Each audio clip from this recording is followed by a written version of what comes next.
रणवीर, बस सायमा, पुरे झाली आमची थट्टा। आता आम्हाला या विषयावर कुठलीही चर्चा नको। आम्हाला देवयानीचे कुठलेही उपकार आमच्या डोक्यावर नकोत। बाळ देण्याच्या नुसत्या निर्णयावर एवढा अकांतांडव झालं तर विचार करा बाळ दिल्यावर काय महानाट्य होईल।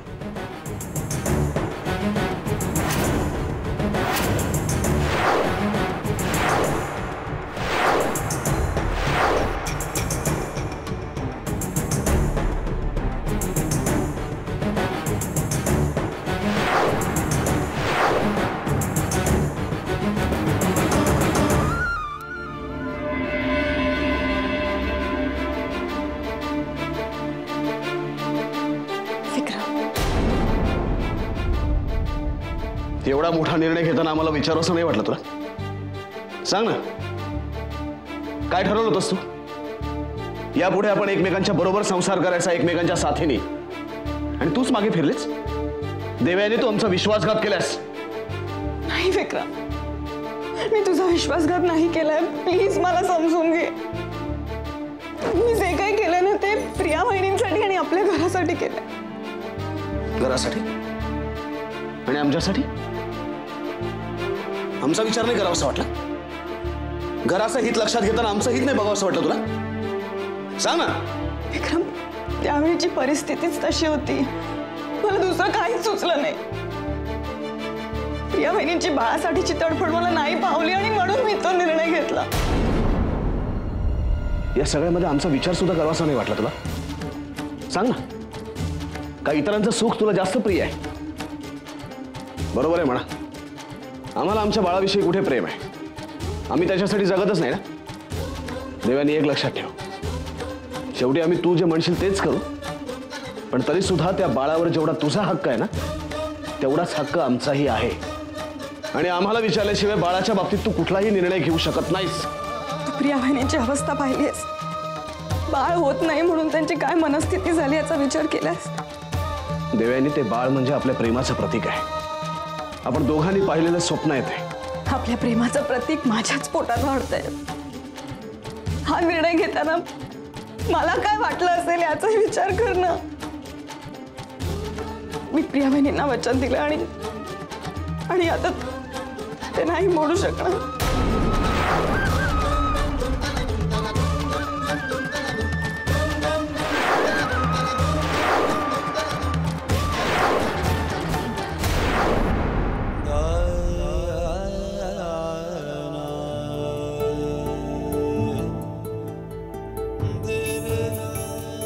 प्लीज मला समजून घे विक्रम, मी तुझा विश्वासघात नाही केलाय। मी फक्त प्रिया बहिणींचं दुःख कमी करण्याचा प्रयत्न केलाय।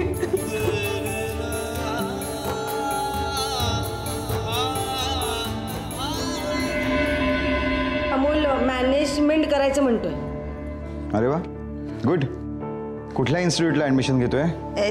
SD मीरचंदानी असं काहीतरी नाव म्हणत होता। काय? SD Mirchandani institute? हो, हेच नाव घेतलं। अगं अभिलाषा, तुला कल्पना तरी आहे का किती महागडी इन्स्टिट्यूट आहे ती? अनेक मोठ्या मोठ्या श्रीमंत माणसांची मुलं तिथे शिकतात। आपल्यासारख्यांना परवडणारं नाही ते। अहो असं काय करता, त्याची इच्छा आहे ना। हो, मान्य आहे मला त्याची इच्छा आहे, पण अभिलाषा, तिथल्या डोनेशनचा आकडा जरी ऐकला ना तरी डोळे पांढरे होतील। आणि त्यात वर्षाला 5-7 लाख रुपये फी। नाही, आपल्यासारख्या मध्यमवर्गीयांना हे परवडणार नाही। हो, मला हे सगळं कळतंय, पण अमोलने त्याच्या करिअरचा इतका महत्त्वाचा निर्णय घेतलाय, त्याला नाव उमेद करून कसं चालेल? शिवाय त्याचे मित्रमैत्रिणी तिथेच ऍडमिशन घेणार आहेत, अगदी केतकी सुद्धा। घेऊ दे ना, त्याच्या मित्रमैत्रिणींना हवी तिथे ऍडमिशन घेऊ देत। पण अभिलाषा, आपल्याला आपला अंथरूण पण पाय पसरायला नकोत का? हो, असं काय करताय? आपल्याकडे दुसरा पर्याय आहे का? आहे ना, दुसरा पर्याय आहे। अनेक चांगल्या मॅनेजमेंट इन्स्टिट्यूट आहेत, त्यांची एंट्रन्स एक्झाम असते, ती पास झालं तर तिथे ऍडमिशन मिळते। तुम्हाला वाटतं अमोल ऐकेल? का नाही ऐकणार? मी समजावीन त्याला। अभिलाषा, अमोलनी जर का स्वतःच्या हिमतीवर ॲडमिशन मिळवली ना तर जास्त आनंद होईल आपल्याला. आपल्या आवडीसाठी मुलांना अजून किती परीक्षा द्याव्या लागणार आहेत देव जाणे. आधीच एकीला गमावून बसलोय. याच टेन्शनमध्ये जर अमोलने स्वतःच्या जीवाचं काही बरं वाईट केलं तर. हे अभिलाषा, असं काहीतरी बोलू नकोस का. हे बा, असं काही होणार नाहीये. माझंच चुकलं.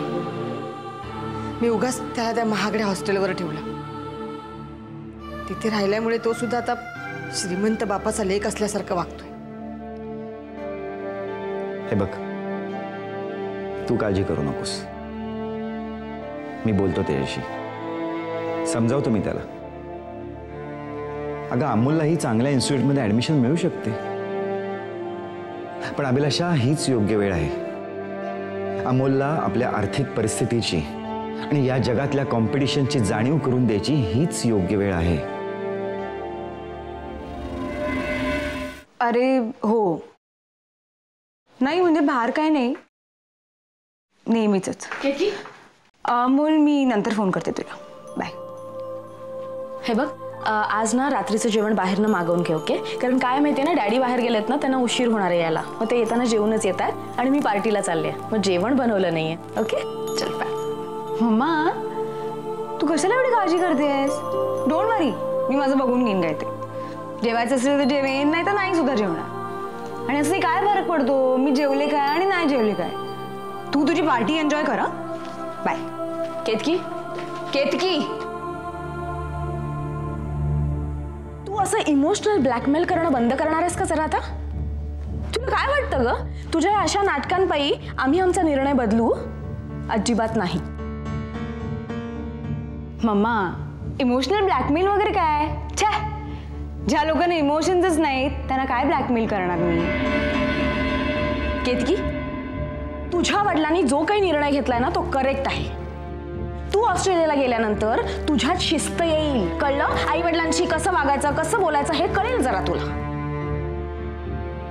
मम्मा, डॅडचं डिसिजन काही असू दे, मी ऑस्ट्रेलियाला जाणार नाहीये. असंही तुम्हाला सांगून काय फायदा? तुम्हाला माहिती आहे किती मिस करायचे मी तुम्हाला तिथे.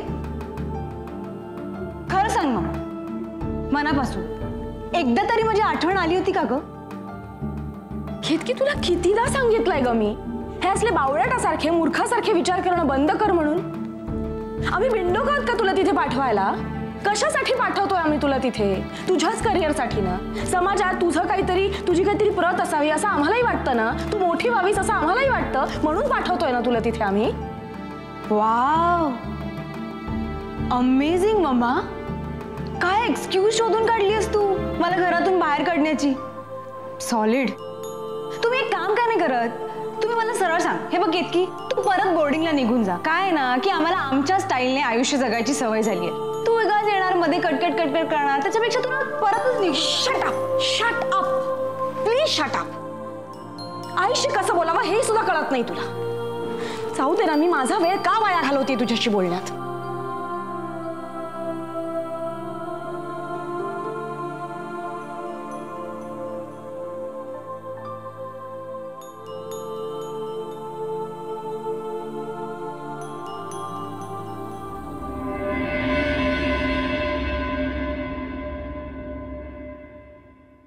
काय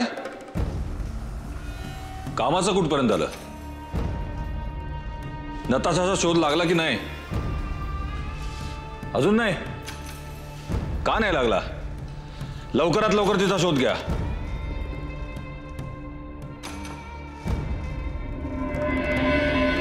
रणवीराचे कुणाचा शोध घेताय? नताशाचा? साईमा, आम्ही करतो ती प्रत्येक गोष्ट तुम्हाला सांगायलाच हवी का? नताशाचा शोध लागत नाही म्हणून तुम्ही वैतागलेले आहात ना रणवीरराजे. नताशाचा शोध तुम्ही जरूर घ्या, पण तिनं तुम्हाला फसवलं म्हणून नव्हे, तर देवयानीला तिनं मारण्याचा प्रयत्न केला ना म्हणून. आणि आता तर तुम्हाला स्वतःचं मूल मिळणार आहे ना. साईमा, आम्हाला जी गोष्ट पटत नाही त्यासाठी आमच्यावर जबरदस्ती करू नका. प्रियदर्शनीना मूल जर झालं नाही ना रणवीर, तर आपला खोटेपणा आता जगजाहीर होईल, म्हणून त्यावर हा एकच उपाय आहे. जिथे आम्ही देवयानीचा स्वीकार करत नाही तिथे तिच्या मुलाचा स्वीकार करण्याचा प्रश्नच येत नाही. आमचा निर्णय पक्का आहे. तुम्ही तुमचा निर्णय जाहीर केलाय ना, मग आता आम्हीही निर्णय सांगतो तो ऐका. देवयानीचं मूल प्रियदर्शनीकडेच राहील आणि ते तुमचंच मूल म्हणूनच वाढेल. आम्ही जिवंत असेपर्यंत आमचा निर्णय हा अंतिम राहील, हे तुम्ही लक्षात ठेवा रणवीरराजे.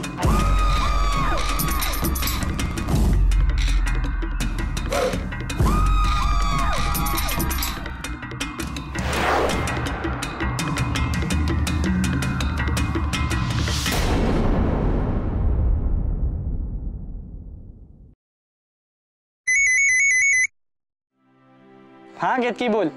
एवढ्या रात्री का फोन केलास? अरे अमोल सॉरी, मगाशी ॲक्च्युली फोन ठेवावा लागला, मम्मा आली होती म्हणून. मग बोल ना. Anything special? काही नाही रे, सहजच फोन केला होता, तुझ्याशी बोलावं असं वाटलं म्हणून. केतकी तुझा मूड ठीक आहे ना? नाही म्हणजे आत्ता फोन केलास म्हणून विचारतो. अमोल, मम्मा आणि डॅड मला ऑस्ट्रेलियाला पाठवतात फर्दर स्टडीजसाठी. व्हॉट? ऑस्ट्रेलियाला? हे ग्रेट यार, कॉंग्रॅट्स. तू अब्रॉडला जाणार ना? हो. अरे यार क्या बात है यार, what a pleasant surprise. Amol, मला नाही जायचंय रे, इथेच राहायचंय मला मम्मा आणि डॅड बरोबर. कळतंय का तुला? काय मूर्ख आहेस का तू? डोकं ठिकाणावर आहे ना? अगं फॉरेन इन्स्टिट्यूट मध्ये शिकण्याची संधी अशी सहजासहजी नाही मिळत कोणाला. अगं भले भले तडफडतात तिकडे जायला. कमॉन केतकी, ही संधी तुला मिळतेय. कमॉन डू इट यार. अमोल, मला कुठेच जायचं नाहीये, इथेच राहायचंय मला. कळतंय का तुला? अरे मी आजपर्यंत नेहमी मॉम डॅड पासून लांबच राहिले, आता मला त्यांच्या बरोबर इथे राहायचंय रे. नाही जायचंय मला ऑस्ट्रेलियाला. अगं पण का? इथे तर सगळंच वेगळं आहे. मी मॉम अँड डॅडला सांगतोय की मला हॉस्टेलवरती राहायला जायचंय, पण ते मलाच नाही पाठवत आहे. आणि तुला मस्तपैकी चांगलं जायला मिळते तो तू जात नाहीये. काय यार अमोल, तुला माहित नाही, यू आर व्हेरी लकी. तुझे मॉम डॅड, त्यांना सारखा तू तुझ्या नजरेसमोर हवा असतोस. इथे आमच्याकडे सगळं उलटच आहे. 2-2 दिवस आम्ही एकमेकांचे चेहरे सुद्धा बघत नाही. माहितीये तुला? दोघंही आपापल्या कामात कायम बिझी.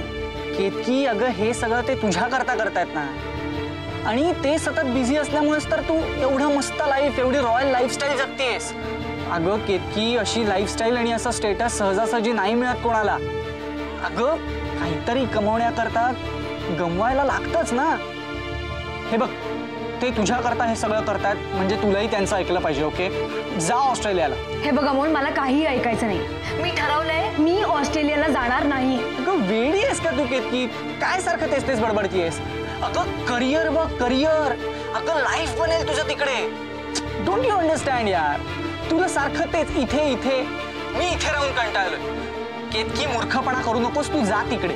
ठीक आहे, मी जाईन, पण एका अटीवर. तू सुद्धा यायचंस माझ्याबरोबर. ओके? केतकी मला आवडलं असतं का तिकडे यायला? आणि आपल्या नशिबात कुठे यार फॉरेनचं एज्युकेशन? मी इथल्याच कुठल्या तरी फडतूस कॉलेजमध्ये शिकणार. तुला चान्स मिळतो तर जा केतकी, कम ऑन. नाही ना याला जमणार तुला.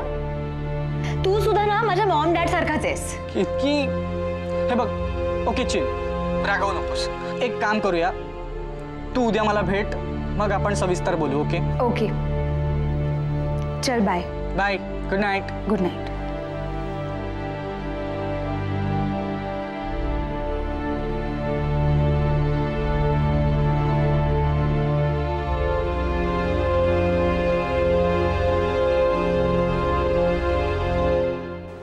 तू जे काही करतेस ते क्वचितच कोणीतरी करेल.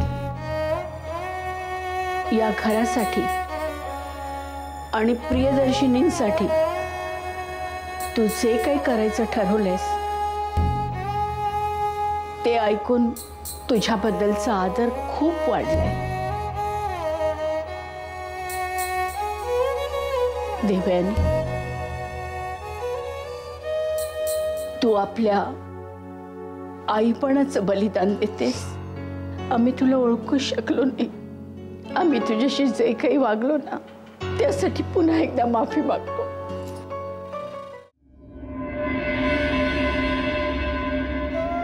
नाही साईमा, प्लीज असं बोलून मला लाजवू नका. साईमा, मी जे काही केलं ते या आपल्या घरासाठी केलं. माझ्या कर्तव्यांची जाणीव करून देताना तुम्हीच म्हणाला होतात ना, यापुढे माझं प्रत्येक पाऊल या घराच्या सुखासाठीच पडलं पाहिजे. तेच केलं मी साईमा. माझ्या निर्णयामुळे जर प्रिया वहिनींचं दुःख कमी होणार असेल तर त्यात मला आनंदच. या घराच्या सुखापुढे माझ्या त्यागाचा मी कधीच विचार करणार नाही.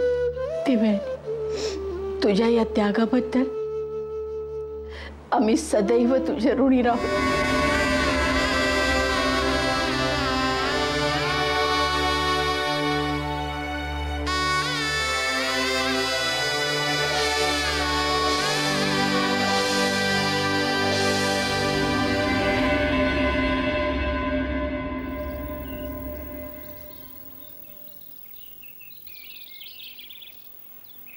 मकरन, हां अरे मी काय म्हणत होते, म्हणजे बरेच दिवस सांगायचं म्हणत होते पण राहूनच जात होतं सारखं. कशाबद्दल वहिनी? अरे मी देवीला ना नवस बोलले होते देऊसाठी. देव खरंच एवढ्या मोठ्या संकटातनं वाचली आहे, मरणाच्या दारातनंच परत आली आहे. आता हा नवस पूर्ण करायला हवा. आपण सगळे मिळूनच देवीच्या दर्शनाला जाऊया.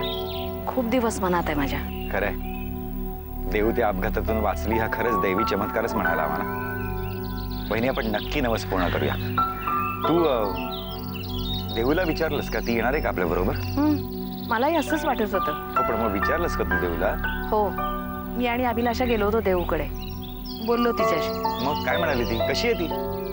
अगदी मजेत आहे. सगळ्यांची आठवण काढते, सगळ्यांबद्दल विचारत होती अगदी आठवणीने. आणि सांगत होती साईमा तिला आता अगदी तळहाताच्या फोडासारखे जपतात. तिने जरा एक इच्छा बोलून दाखवायचा अवकाश की लगेच तिची इच्छा पूर्ण होते. बरंच काही काही सांगत होती असं. मी तिला सांगितलं माझ्या नवसाबद्दल. मग काय म्हणाली? येते ना ती आपल्या बरोबर? अरे तिच्या कितीही मनात असलं ना तरी साईमांना विचारायला पाहिजे असं म्हणाली. आणि अशा परिस्थितीत साईमा तिला येऊ देतील की नाही आपल्या बरोबर शंकाच वाटते मला जरा. अरे इतक्या जपतात ना त्या तिला, मग तिला त्या पाठवतील की नाही कोण जाणे. तसं बघायला गेलं तर साईमांचंही बरोबर आहे ना वहिनी. देव नुकतीच कुठे हॉस्पिटलमधून परत आली आहे, त्यात आता तिला स्वतःबरोबरच तिच्या बाळाचीही काळजी घ्यायला हवी. कारण खरं तर ना या सगळ्यावर माझा विश्वासच बसत नाहीये. म्हणजे ज्या परिस्थितीत देवचं लग्न झालं ते पाहता राजेश्री कुटुंबियांनी आता तिला मनापासून स्वीकारलंय. देव खूप आनंदात आहे.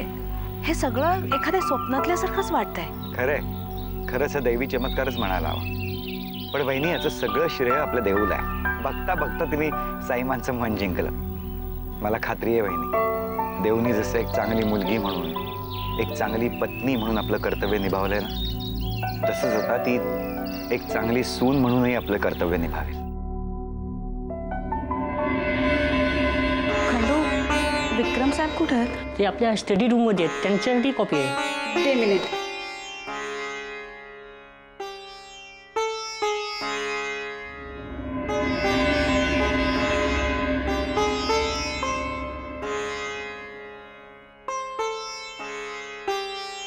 विक्रम, विक्रम दार उघड.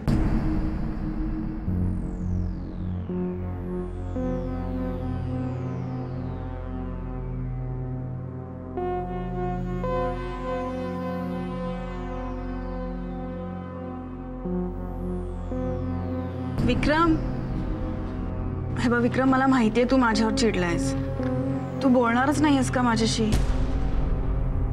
देवयानी, आम्ही कामात आहोत, आम्हाला डिस्टर्ब करू नकोस.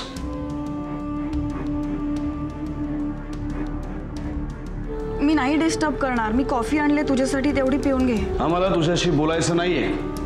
Please leave me alone. हे बघ विक्रम, विक्रम, मला तुझ्यापासून काही लपवायचं नव्हतं. तू आल्यावर मी तुला सगळं सांगितलंच असतं, पण त्याआधीच तुला चुकीच्या पद्धतीने कळलं. आता त्यात माझा काय दोष आहे? दोष तुझा नाहीये, दोष आमचा आहे. आम्ही प्रेम केलं ना तुझ्यावर, जीवापाड. तू काही केलं असतंस ना देवयानी आमच्या नकळत, तरी सुद्धा आम्हाला चाललं असतं. पण आमच्या बाळाच्या बाबतीत आम्ही खूप पॉझिटिव्ह आहोत. वाईट आम्हाला या गोष्टीचं वाटतंय ना की एवढा मोठा निर्णय घेण्यापूर्वी तुला तो आम्हाला सांगावासाही वाटला नाही, तुला आमची गरजही वाटली नाही. तुझ्यावरच्या विश्वासामुळेच मी हा निर्णय घेतला विक्रम. आपल्या प्रेमापोटीच. बस बस झाला आता. प्रेम प्रेम हा शब्द सुद्धा आमच्यासमोर उच्चारू नकोस, कारण तुला जर कधी कळत असतं ना तर एवढा मोठा निर्णय घेण्यापूर्वी तू आम्हाला विचारलं असतास, आम्हाला सांगितलं असतास. आणि एक गोष्ट लक्षात ठेव देवयानी, आमच्या बाळाला आमच्या नजरेपासून आम्ही दूर करू शकत नाही कुठल्याही परिस्थितीत. आणि जर तसं तू केलंस ना तर आम्ही त्याच्याशिवाय जगू शकत नाही. कळलं तुला आम्ही काय सांगतो? आम्ही आमच्या बाळाशिवाय जगू शकत नाही. जा आता, तुला काय करायचं ते कर.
साक्षी, अगं आवरलं का सगळं? चला ना आता.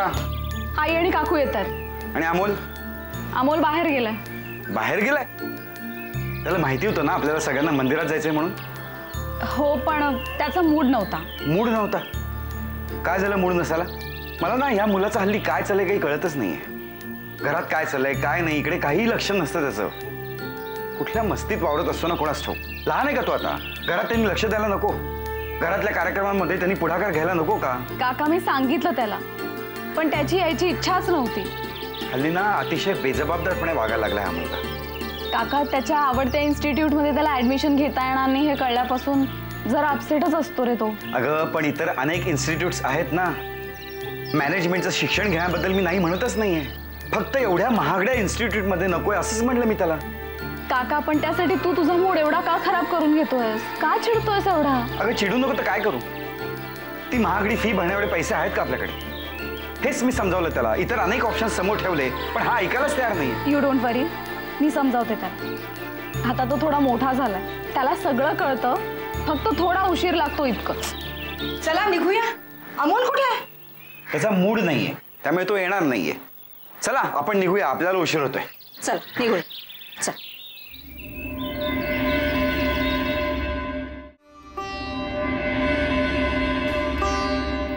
आई जगदंबे, माझ्या देऊला नवा जन्म मिळाला तो तुझ्याचमुळे. तिला सून म्हणून मानाने साईमाने स्वीकारलं, हा एक तुझाच चमत्कार. पण आजचा हा दिवस दिसण्यासाठी आम्हाला अग्निपरीक्षा द्यायला लागली. मोठ्या दिव्यातनं आम्हाला जावं लागलंय. पण आता मात्र यापुढे पुन्हा कुठलं नवीन संकट येऊ देऊ नकोस आणि माझ्या देऊचा संसार सुखाचा होऊ दे.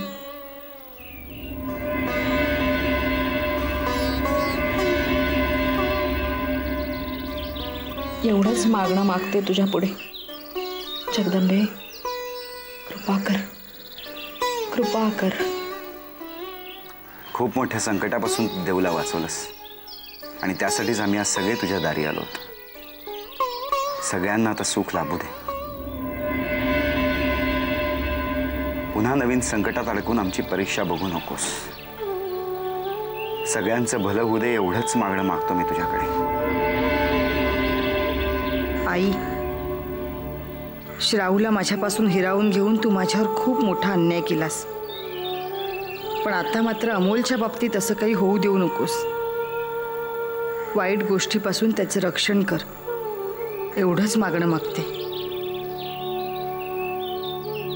आजपर्यंत देऊला जशी प्रत्येक संकटाशी सामना करण्याची शक्ती दिलीस तशीच यापुढेही दे आणि देऊसारखा खंबीरपणा माझ्याही अंगी येऊ दे, जेणेकरून मी माझ्या कर्तव्यात आणि जबाबदारी पूर्ण करण्यात कधीच कमी पडू नये.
देवयानी, तू जेवत का नाहीयेस?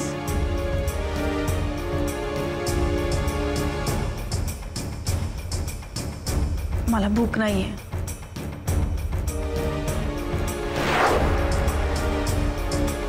तू जेवली नाहीस तर बाळावर परिणाम नाही का होणार?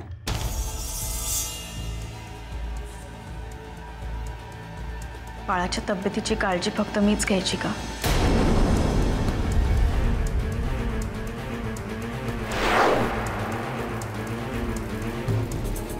जोपर्यंत विक्रम मनापासून माझ्या निर्णयाला संमती देत नाही तोपर्यंत मी अन्नाला स्पर्श सुद्धा करणार नाही.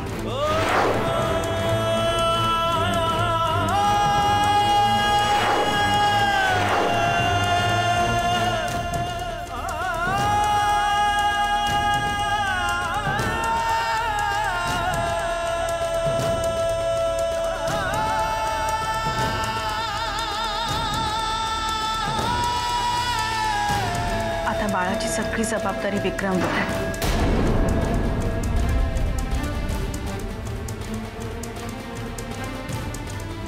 आणि यात बाळाचा काहीच दोष नाही.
आदित्य,